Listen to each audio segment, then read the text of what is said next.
Давайте. Ама аз... Да, добре. Малко светлината така. Иван Вазов създаде шедьоври във всички литературни жанрове. Наричаме го патриарх на българската литература. Наричаме го нашия Вазов, тъй като не само ние принадлежим на него, но и той принадлежи на всички български писатели, на всички български читатели. Той има почитатели по цялата планета, защото почти на всички литературни езици по света са преведени негови творби, като Потилото.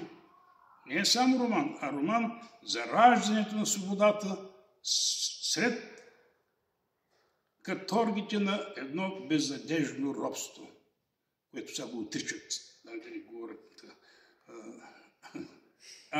Епопея на забравените е с неопределим жанр.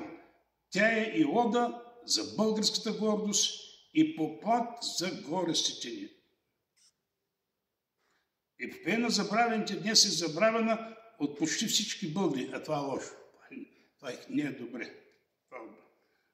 В забравата на нейните герои, дори отцерогатели се опитват да пресмехулничат с Вазов.